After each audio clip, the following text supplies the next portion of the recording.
혹시 이런 생각을 해본 적이 있으신가요?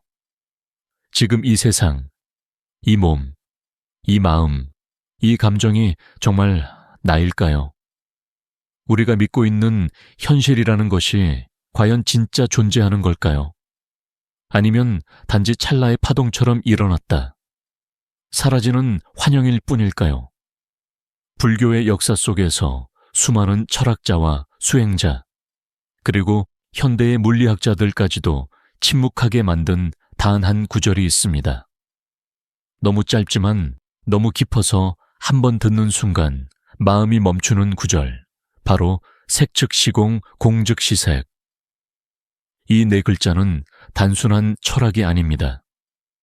그 안에는 고통의 근원 존재의 비밀, 그리고 해탈의 문이 모두 담겨 있습니다. 만약 이 문장의 진실을 진심으로 본다면 그 순간부터 삶 전체가 달라집니다. 두려움이 녹고 집착이 사라지고 나라는 환상이 부드럽게 흩어집니다. 오늘 우리는 아이씨 짧은 경문의 깊은 뜻 속으로 천천히 들어가 보려 합니다. 이해하기 위해서가 아니라 마음으로 보는 법을 배우기 위해서입니다. 이 여정은 지식이 아니라 체험이며 이론이 아니라 깨달음으로 향하는 길입니다. 지금 이 영상을 보고 있는 당신이 만약 기존의 믿음을 내려놓고 자신을 새롭게 바라볼 준비가 되어 있다면 이제 함께 걸어가 보시죠. 지금 이 순간부터 색과 공의 문이 열릴 것입니다. 그리고 시작하기 전에 이 채널 빈 마음 조금을 구독해 주시면 불교의 깊은 지혜와 마음을 깨우는 이야기를 꾸준히 만나실 수 있습니다. 좋아요와 댓글은 큰 힘이 됩니다. 그럼 이제 마음을 고요히 하고 함께 들어가 봅시다. 불교에서 말하는 색은 단순히 아름다움이나 형태를 의미하지 않습니다. 색은 우리가 눈으로 보고, 귀로 듣고, 코로 냄새 맡고, 혀로 맛보고, 몸으로 느끼는 모든 형상과 현상을 가리킵니다. 다시 말해, 색은 물질적인 모든 것을 포함합니다. 우리의 몸, 산과 바다, 바람과 소리, 냄새와 맛, 감촉까지 이 모든 것이 색입니다. 그리고 인간을 구성하는 5가지 요소, 즉 아원 가운데 첫 번째가 바로 색원입니다. 우리는 늘 색을 실제하는 것으로 받아들이며 살아갑니다. 몸이 아프면 괴롭고, 늙어가면 두렵고, 죽음을 생각하면 불안해집니다. 타인의 외모에 끌리고 그들이 변하거나 떠나면 고통을 느낍니다. 모든 괴로움의 시작은 색을 진짜라고 믿는 데서 비롯됩니다. 그렇게 우리는 붙잡고 소유하려 하고 지키려 하며 결국 상처받습니다. 하지만 바로 이 지점에서 반야심경은 우리의 인식을 송두리째 뒤흔듭니다.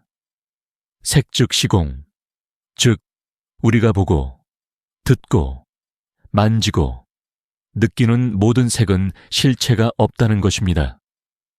여기서 공은 아무것도 없다는 뜻이 아니라 스스로 존재하지 않는다는 의미입니다. 독립된 실체로서 존재하는 것이 아니라 인연에 의해 잠시 모여 형상을 이룬 것이라는 뜻입니다. 예를 들어 한 송이 꽃을 생각해 봅시다.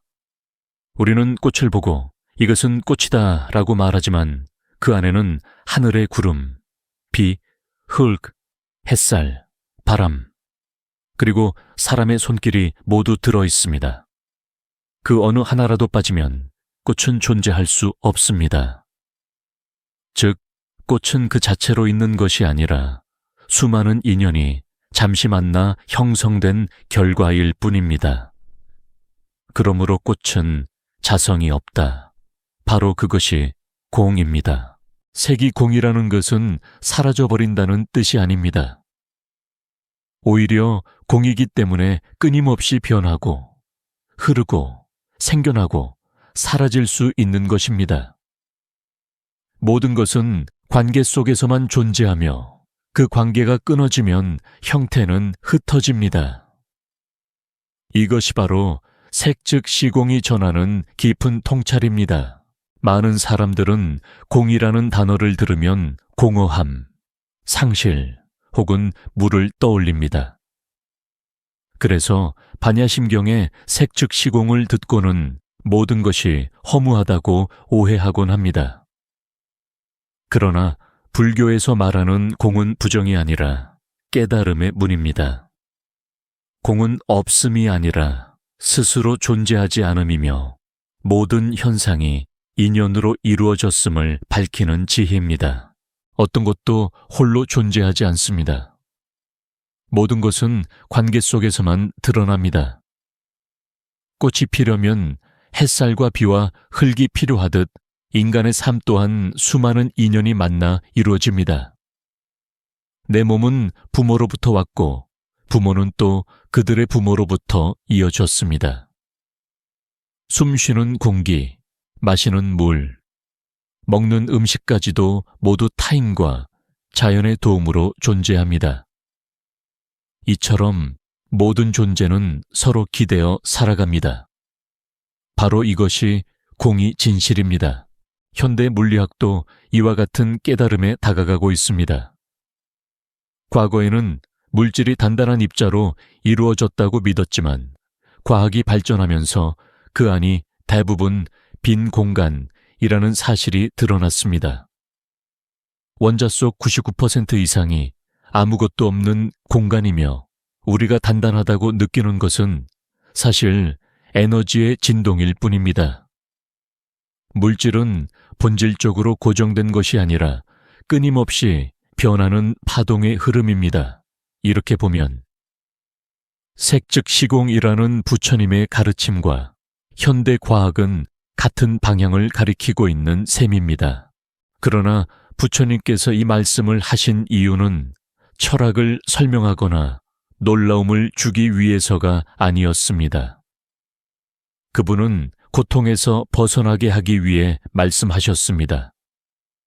우리가 색이 공임을 진심으로 본다면 더 이상 몸의 늙음과 병듦 죽음을 두려워하지 않게 됩니다. 타인의 변화나 세상의 무상함에도 흔들리지 않게 됩니다. 동시에 공즉시색 공이기 때문에 모든 것이 드러난다는 진리를 이해하게 되면 우리는 세상을 외면하지 않고 그 속에서 자유롭게 살아갈 수 있습니다. 공은 부정이 아니라 가능성입니다. 공은 모든 것이 존재할 수 있게 하는 열린 공간입니다. 종이컵이 비어 있어야 물을 담을 수 있고 종이에 여백이 있어야 글씨를 쓸 수 있습니다. 우리의 마음 또한 비어 있을 때 비로소 새로운 지혜와 사랑이 들어옵니다. 그러므로 공은 허무가 아니라 모든 생명의 근원입니다. 반야심경은 단순히 색은 공이다 라고 말하는 데서 멈추지 않습니다. 그 다음 구절에서 공즉시색이라고 이어집니다. 많은 이들이 이 부분에서 혼란을 느낍니다. 색이 공이라면 공은 아무것도 없다는 뜻 아닌가? 그렇다면 어떻게 공이 다시 색이 될 수 있지? 하지만 이것이야말로 반야의 핵심이며 가장 깊은 지혜가 담긴 구절입니다. 부처님은 결코 두 극단 중 어느 한쪽에 머무르지 않으셨습니다. 존재를 긍정하는 것도 부정하는 것도 아닌 그 사이의 중도를 가르치셨습니다. 즉, 색과 공은 서로 다른 두 세계가 아니라 하나의 진리의 두 얼굴이라는 것입니다. 우리가 공을 단순한 허무로 오해하면 삶은 의미를 잃지만 공즉시색을 이해하면 오히려 삶이 더 깊어집니다. 공은 모든 형태가 일어나는 바탕이기 때문입니다. 종이 위에 글씨가 써질 수 있는 것은 종이가 비어 있기 때문이고 하늘이 넓고 빈 공간이기 때문에 구름과 새와 빛이 그 위를 자유롭게 흐를 수 있습니다. 마찬가지로 우리의 마음이 비어 있을 때 그 안에 자비와 지혜가 피어납니다. 공이 있기 때문에 색이 있고 색이 있기 때문에 공이 드러납니다. 그것은 둘이 아니라 하나입니다. 이 깨달음은 단순한 사유가 아니라 체험입니다. 색 즉 시공, 공 즉 시색을 머리로 이해하려 하면 논리의 모순처럼 느껴지지만 마음으로 보면 너무나 자연스럽습니다. 생명은 끊임없이 생겨나고 사라지며 그 모든 과정이 바로 공의 작용이자 색의 표현입니다. 파도가 바다에서 일어나고 다시 바다로 돌아가듯 우리 또한 공이라는 바다 위에 일어나는 하나의 물결일 뿐입니다. 파도가 높다고 해서 바다와 다르지 않듯 우리가 존재한다고 해서 공과 분리된 것도 아닙니다. 색과 공은 둘이 아니라 하나의 흐름 하나의 숨결입니다. 이것이 바로 반야심경이 전하려는 깨달음의 자리입니다. 색이 공임을 보고 공이 색임을 보는 순간 우리는 더 이상 어느 한쪽에 매이지 않습니다. 존재의 두려움에서도 허무의 공허함에서도 벗어나게 됩니다.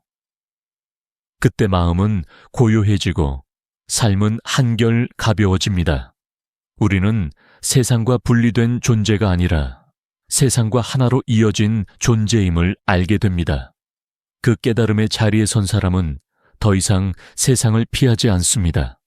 세상 속에서 자유롭게 사랑하고 일하고 웃고 울며 살아갑니다. 다만 마음이 집착하지 않을 뿐입니다. 이것이 진정한 자유이며 반야의 삶입니다. 사람이 태어나 가장 먼저 믿게 되는 것은 나라는 존재입니다.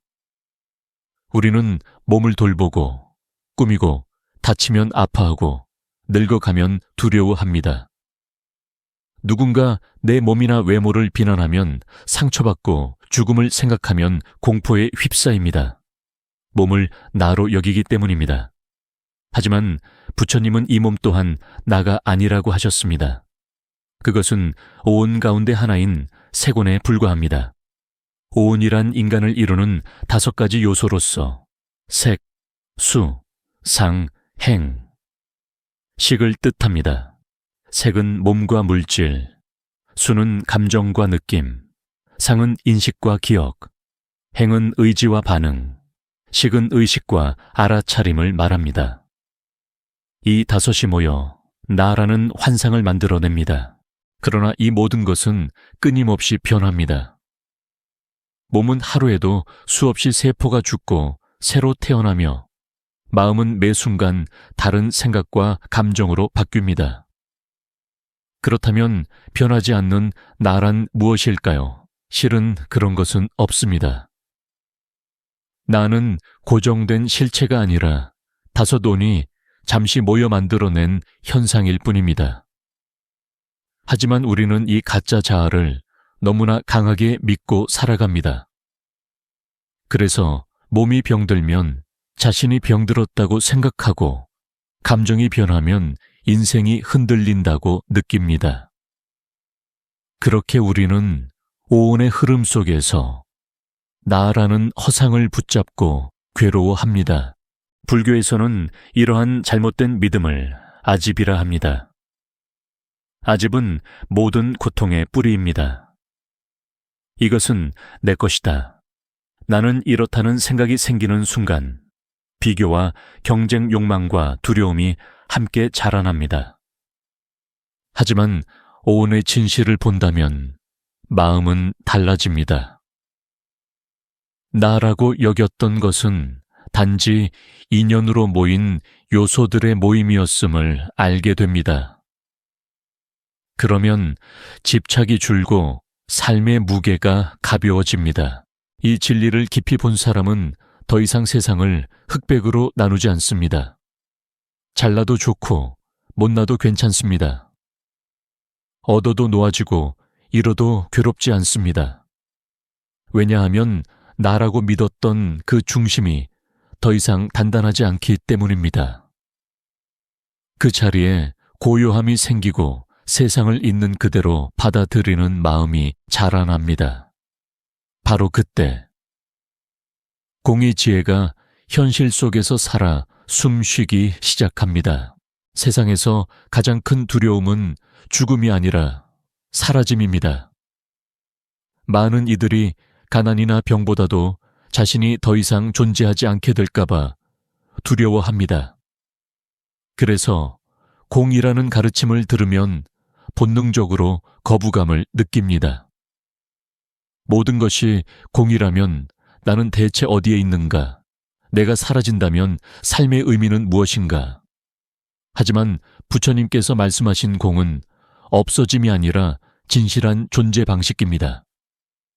공은 사라짐이 아니라 변화이며 부정이 아니라 해탈의 문입니다. 우리가 두려워하는 것은 사실 공 그 자체가 아니라 변화를 받아들이지 못하는 마음입니다. 우리는 변화를 고통으로 여깁니다. 하지만 변화는 모든 생명의 본질이며 생명이 유지되는 방식입니다. 꽃이 피고 지는 것도 계절이 바뀌는 것도 우리가 늙어가는 것도 모두 자연스러운 흐름입니다. 고정된 실체가 없기 때문에 모든 것이 흘러가고 새로워질 수 있는 것입니다.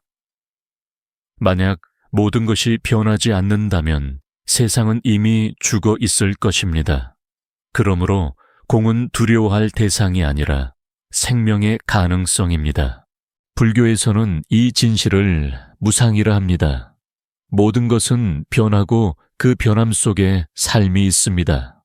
머리로는 이해하지만 마음으로 받아들이기는 쉽지 않습니다. 우리는 여전히 잃고 싶지 않은 것들을 붙잡고 변하지 않기를 바라며 결국 고통 속에 머뭅니다. 그러나 진실을 직시하면 다르게 보입니다. 변하기 때문에 아름답고 사라지기 때문에 소중합니다. 오늘 피어난 꽃이 내일 시들기에 우리는 오늘 그 향기를 맡고 감동할 수 있는 것입니다. 공을 두려워하지 않기 위해서는 먼저 붙잡으려는 마음을 내려놓아야 합니다. 내가 가진 것, 내가 사랑하는 것, 내가 이룬 것, 그 어느 것도 영원하지 않음을 인정해야 합니다. 그것은 절망이 아니라 해방입니다. 더 이상 잃을 것이 없다는 사실을 깨달을 때 우리는 비로소 자유로워집니다. 그때의 마음은 고요하면서도 따뜻하고 텅 비었지만 충만합니다.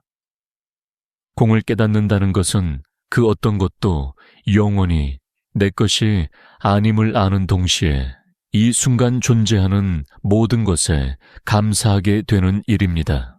부처님은 깨달음을 이론으로 설명하지 않으셨습니다. 그분은 단지 보라고 하셨습니다. 하지만 그 봄은 우리가 익숙한 눈으로 보는 것이 아닙니다. 세속의 눈은 형태만을 보고 분별의 마음은 좋고 나쁨을 나누지만 깨달음의 눈은 형태 너머의 본질을 봅니다. 반야심경이 가르치는 직관적 보는 법은 바로 그 지점에서 시작됩니다. 우리가 괴로움에 빠질 때를 떠올려 봅시다. 대부분의 고통은 외부에서 오는 것이 아니라 보는 방식에서 비롯됩니다. 같은 상황에서도 어떤 사람은 미소 짓고 어떤 사람은 절망합니다.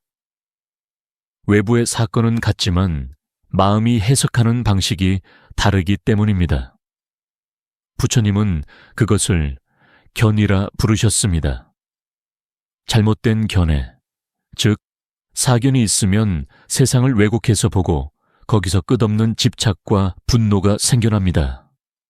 그러나 바른 견해, 즉 정견을 가지면 세상은 그대로인데 마음이 평화로워집니다. 정견의 핵심은 그대로 보기입니다. 어떤 판단도 덧붙이지 않고 선입견 없이 있는 그대로를 보는 것. 누군가 나에게 상처를 주었을 때 그 사람은 나쁘다고 생각하는 대신 이 순간 내 마음이 아프다고 알아차리는 것. 그 한 걸음의 차이가 깨달음의 시작입니다. 마음이 조용히 자신을 비추면 고통은 스스로 풀립니다. 그것이 파냐의 보는 법입니다. 이 깨달음은 공부나 암기로 얻어지는 것이 아닙니다. 머리로 아는 것은 지식이고 마음으로 보는 것은 지혜입니다. 지식은 외워야 하지만 지혜는 스스로 드러납니다. 그 드러남은 고요한 마음에서 옵니다. 생각이 멈추고 판단이 사라질 때 우리는 비로소 있는 그대로의 현실을 봅니다. 그 순간 세상은 전혀 다르게 느껴집니다. 같은 하늘인데, 더 깊고 같은 바람인데 더 따뜻하게 다가옵니다. 깨달음은 멀리 있지 않습니다. 지금 이 자리, 이 순간, 숨 쉬는 이 호흡 속에 있습니다. 그저 잠시 멈추고 눈앞의 현실을 있는 그대로 바라보십시오. 판단하지 말고 이름 붙이지 말고 그냥 보는 것 자체로 머물러 보십시오. 그때 당신의 마음이 잔잔히 열리기 시작할 것입니다. 그 자리가 바로 파냐의 문입니다. 공을 깨닫는다는 것은 세상을 버리는 것이 아니라 세상 속에서 깨어있는 법을 배우는 일입니다. 파냐의 가르침은 삶을 부정하지 않습니다. 오히려 이 세상을 있는 그대로 껴안으라고 말합니다. 수행이란 절벽 끝에 혼자 앉아 세상을 외면하는 고행이 아니라 일상의 한가운데서 마음을 닦는 일입니다.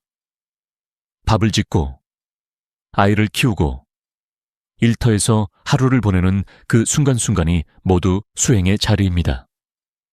왜냐하면 그 모든 장면 속에서 색과 공이 함께 숨 쉬기 때문입니다. 색 즉시 공을 깨닫는 사람은 세상을 비우면서도 더 깊이 사랑합니다.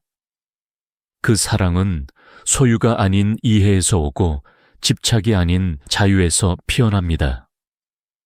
상대를 통제하거나 바꾸려 하지 않고 있는 그대로를 존중합니다. 그 마음에는 두려움이 없습니다. 왜냐하면 모든 것이 변하고 흩어져도 본질은 사라지지 않음을 알기 때문입니다. 이 깨달음은 행동으로 이어집니다. 물질을 쫓던 사람이 나눔을 배우고 미워하던 사람이 용서를 압니다.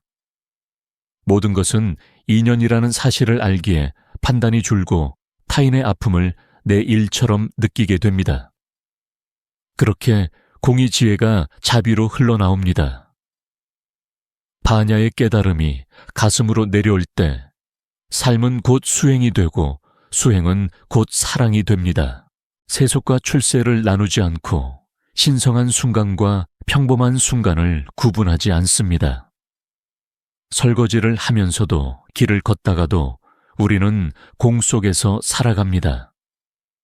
그 깨달음이 깊어질수록 더 이상 해야 할 수행이 따로 존재하지 않습니다. 숨 쉬는 그 자체가 수행이고 살아있는 그 자체가 파냐입니다. 부처님은 공의 진리를 깨닫는 순간을 피안으로 건너간다고 표현하셨습니다. 그것은 세상을 떠나는 길이 아니라 세상 속에서 자유로워지는 길입니다. 아무것도 버리지 않고 아무것에도 얽매이지 않는 상태. 그것이 진정한 해탈이며 진짜 삶입니다. 깨달음은 특별한 순간에만 오는 번개의 섬광이 아닙니다. 그것은 이미 우리 안에 있는 본래의 눈뜸입니다.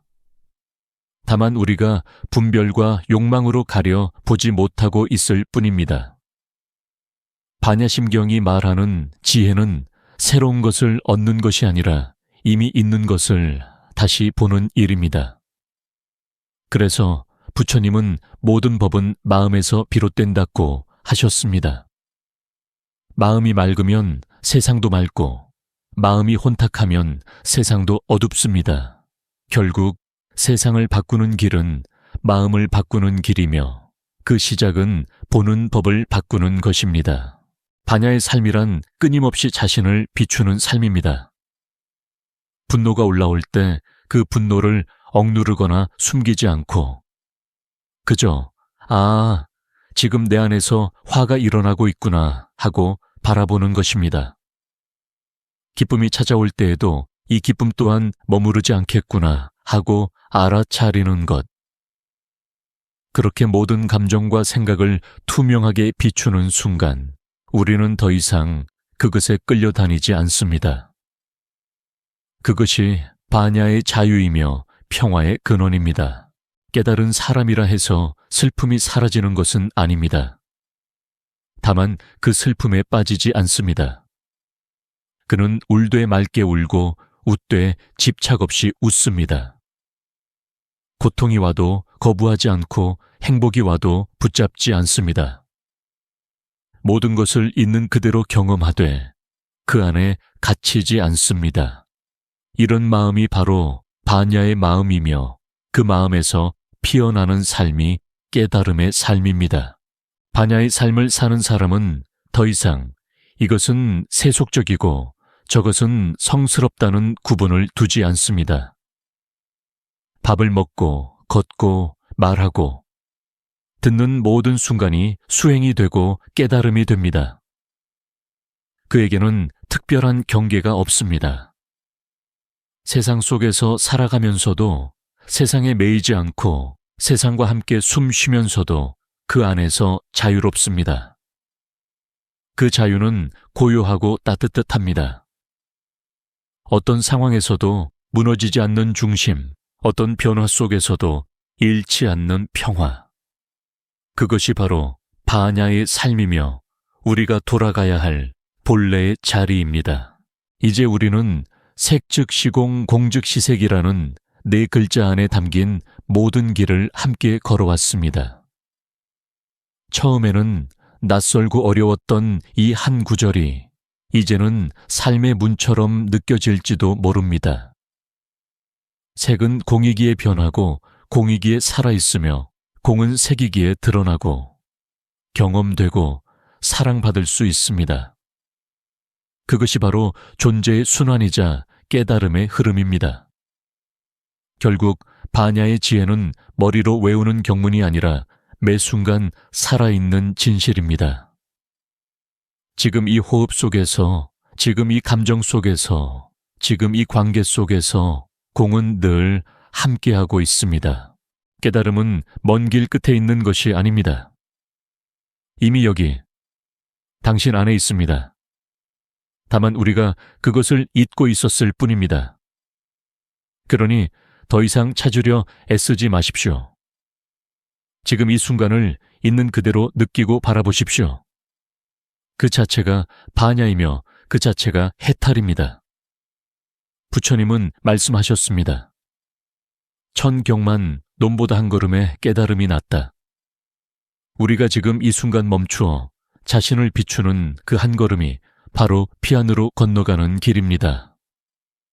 이 영상을 보고 있는 당신의 마음이 잠시라도 고요해지고 한순간이라도 자신 안의 평화를 느꼈다면 그것으로 충분합니다. 깨달음은 그렇게 조용히 아무런 소리도 없이 다가옵니다. 이 여정의 마지막에서 부드럽게 부탁드립니다.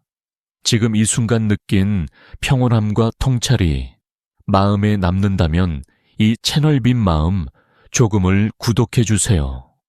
불교의 지혜와 일상의 깨달음을 나누는 이 공간이 당신의 하루에 작은 빛이 되길 바랍니다. 좋아요와 댓글, 그리고 공유는 큰 힘이 됩니다. 당신의 한마음이 또 다른 누군가의 어둠을 밝힐지도 모릅니다. 오늘도 이렇게 함께해 주셔서 감사합니다. 부디 당신의 하루가 평온하고 마음이 맑고 걸음마다 자비가 머무르길 바랍니다. 이곳은 빈마음 조금, 그리고 지금 당신의 마음이 그 반야의 빛으로 환히 물들고 있습니다.